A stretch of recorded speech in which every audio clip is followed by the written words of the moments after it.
¿Quieres saber cuáles son las diferencias entre el sueco y el español? Quédate y las vemos.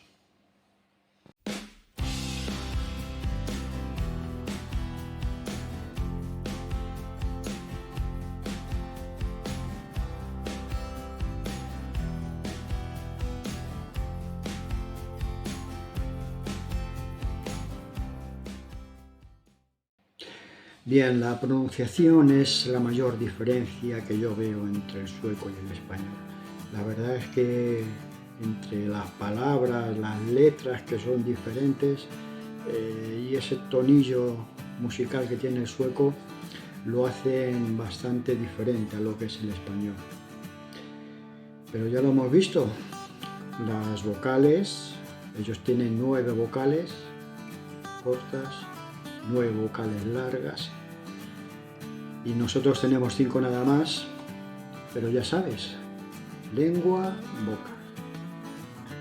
Una semanita estudiando y te lo ventilas.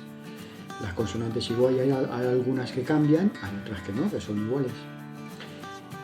Y en las palabras pasa igual, tenemos el doble acento en sueco, en español no lo tenemos. Estudiarlo un poquito y rápidamente lo aprendes. Y luego en frases. Las frases hay ciertas palabras que llevan énfasis. Hay que dar énfasis a esas palabras. Eso en cuanto a pronunciación. Luego nosotros tenemos el masculino y el femenino. En sueco no. En sueco tienen palabras en y palabras et. No hay una regla que las diferencie, que podamos saber qué palabra es en y qué palabra es et, pero la mayoría, un 75% de las palabras son en. Esto se aplica primero a los artículos, por Dios. Nosotros tenemos el, la, los, las. Ellos no tienen plural, es singular. Ellos tienen en, et. Luego están los sustantivos, pues bueno, pues igual que nosotros tenemos, las cosas pueden ser o femeninas o masculinas, ellos pueden ser palabras en o palabras et.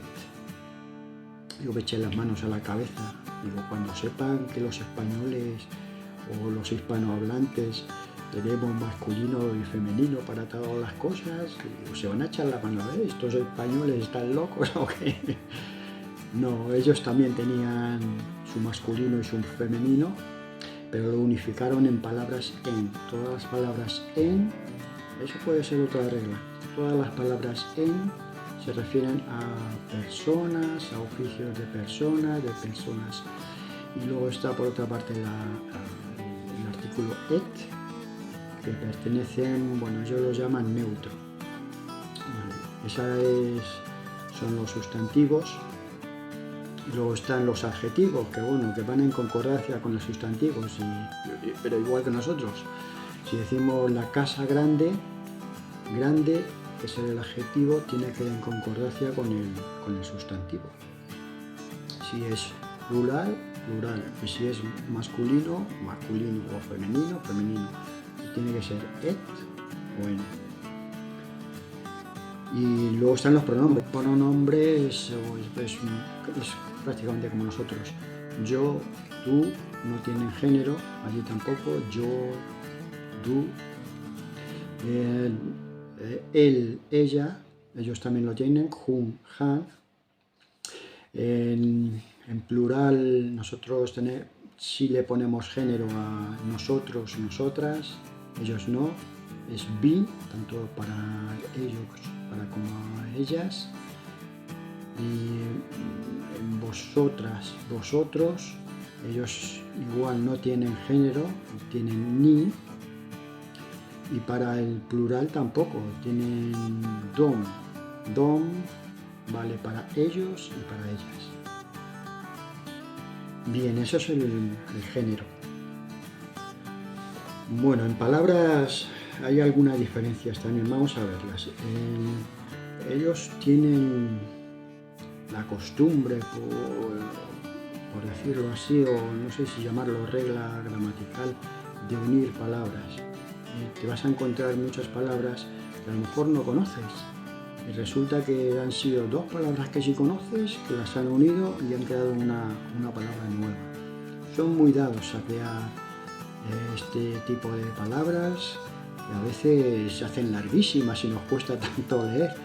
Pero sí, es una costumbre que, bueno, cuando veas una palabra que no conoces, ten la dedicación de contar con que esa palabra puede ser dos palabras que sí conoces y que puedas adivinar la traducción. Luego está el genitivo. El genitivo es una posesión, es un sustantivo y luego algo que pertenece al sustantivo.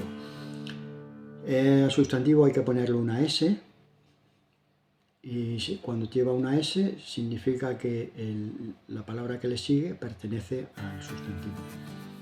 Esto puede hacer cambiar de nombre a cualquiera.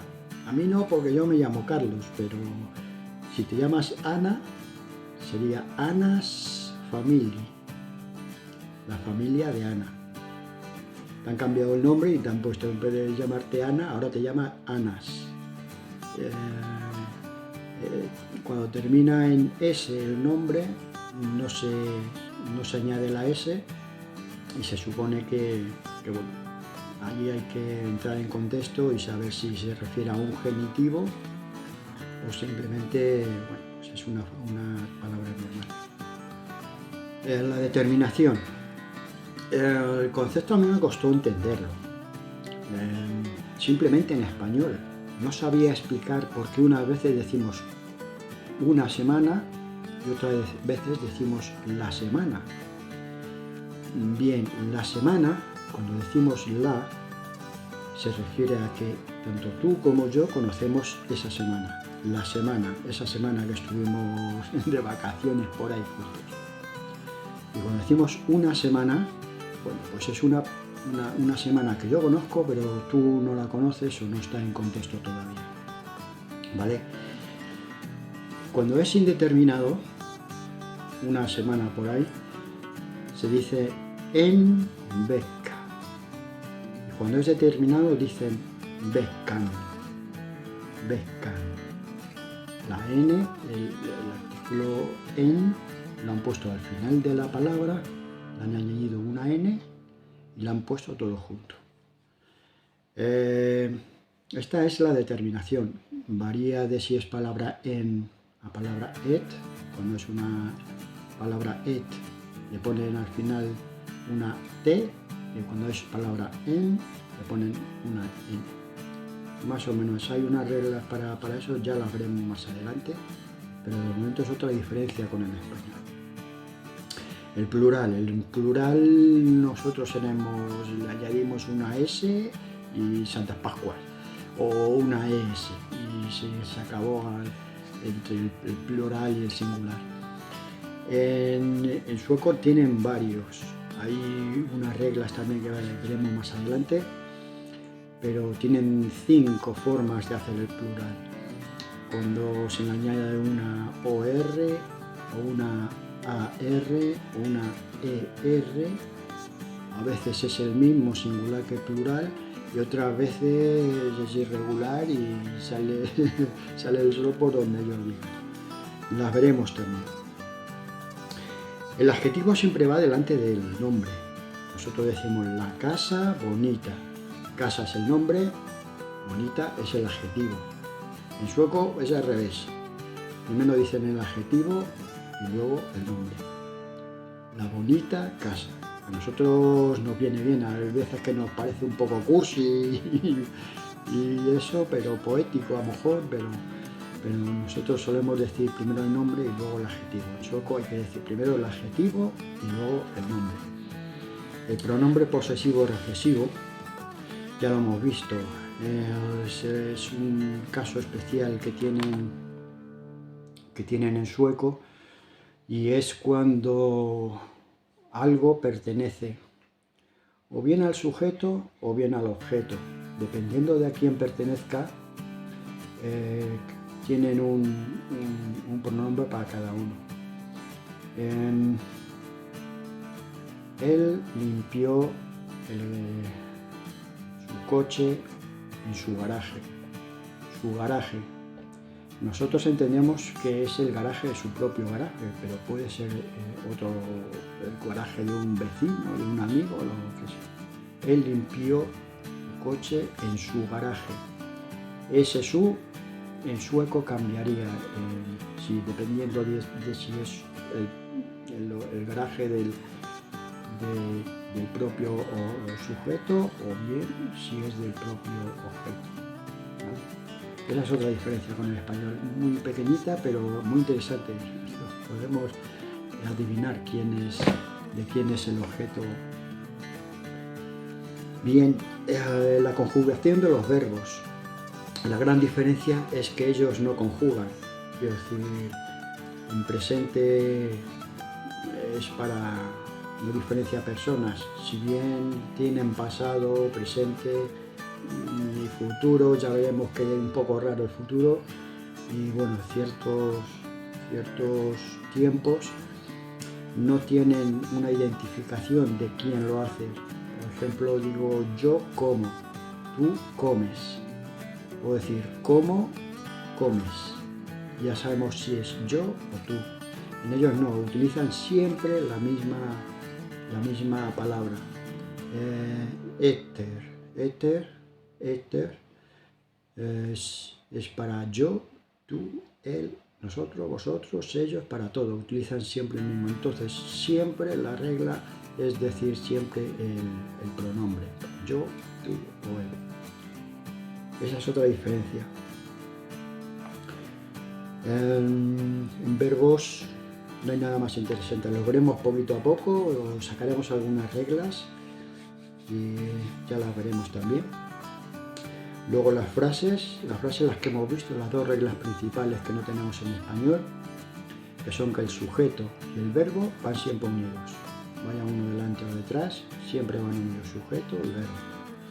Y la otra es que el verbo siempre va en segunda posición. Vale, pues eso es todo. Este cursillo yo lo voy a dar por terminado ya. Con esto tienes una base enorme para empezar a comunicar en sueco, como un descosío ahí.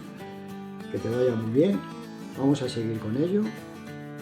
Pero bueno, con esto ya es una base muy grande para que continúes tu aprendizaje. Bueno, ya lo has visto, me he basado en eliminar todas las excepciones que hay, que son muchas, es un idioma, en el idioma hay muchas excepciones, las he quitado, me las he quitado de un plumazo de encima, y he basado el cursillo en lo que ya sabes, en el español, eso que es tan fácil hablar y comunicarte en español, puedes utilizarlo en sueco fácilmente. Venga, que te vaya bien y no te descuides, sigue aprendiendo.